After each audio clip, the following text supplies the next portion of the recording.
And one of these days, people are going to lose the confidence in this government, and you're going to see it fall apart.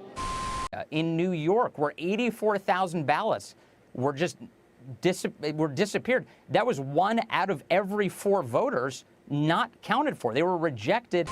I had someone say to my face that they were glad that the Las Vegas shooting happened to country music fans, because maybe then that segment of the population would appreciate gun control measures.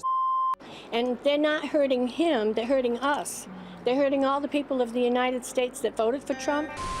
Yes, and it's not going to get, there's going to be a civil war. It's going to be bad. It's not going to get any better until there's some serious things happen.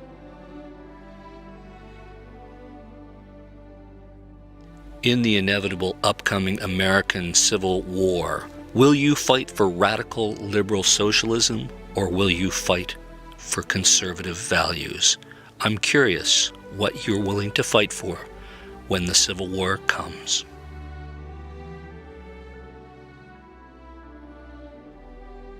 Well, hello tubers. I hope you're doing well, wherever you are.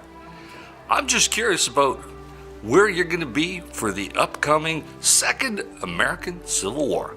I'm just wondering what side you're going to be on, how you're planning on participating or hiding, or what the heck you're going to do. Because it seems like liberals, conservatives, independents, libertarians, everybody's talking about the upcoming Civil War. So, as a Canadian who spends a lot of time in the US of A, I'm just curious from the comments that you can place down below and what your plans are for the upcoming Civil War, because it seems like it's inevitable in some kind of form, maybe in certain regions and with certain types of people involved. Now, it's a question of, are conservatives just willing to stand by and see their cities burned and looted and just say, oh, it's okay, it's okay? I really don't think so. Are conservatives willing to just stand by and have their taxes go towards crazy liberal and socialist policy that they don't want to pay for? I don't think so. Even I think some of the neoliberals that are tired of paying a lot of taxes might just get tired of paying a lot of taxes. Let's face it, there's a point where people just don't want to pay anymore. So how are you planning to fight in the next upcoming American Civil War? I'm just curious. I have the best seat in the House here in Canada. Canada always has the best seat at the House anywhere in the world to watch American politics, because most of us speak the same language, and proximity and all the cable news networks and things like that. So we have a really good eye on watching this, and it's gonna be interesting. That's all I can say. Very, very, very interesting.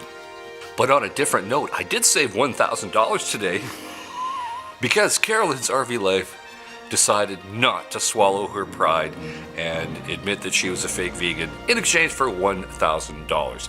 So that offer is now off the table. I gave her 4 days to do that. And so the next question is, how much more monies that it ain't funnies do I have to offer her?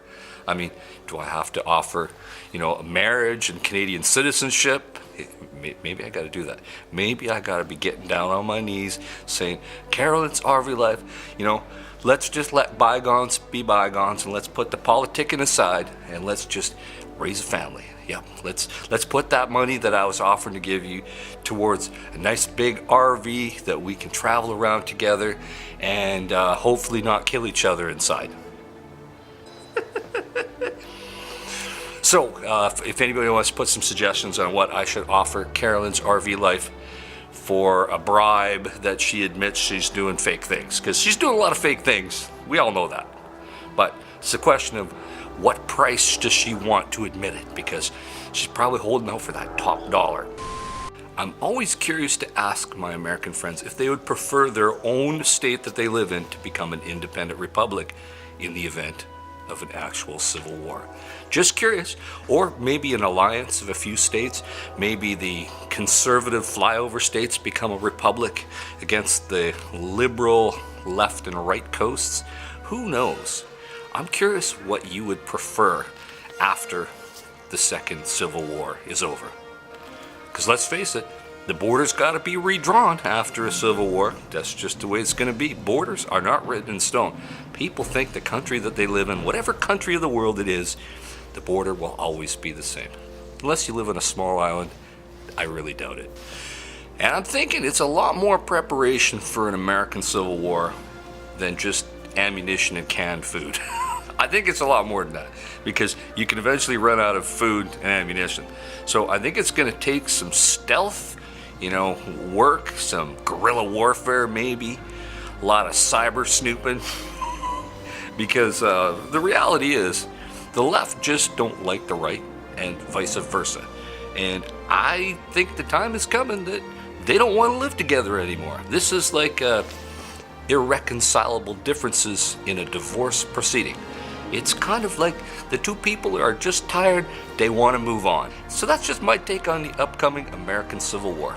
Will the radical left be tolerated by the right-wing people of America should they win? And vice versa. I'm just curious. I don't think the tolerance is there anymore. So in the meantime, folks, stay safe, keep your wheels in the ground. I'll talk to you soon. Over and out.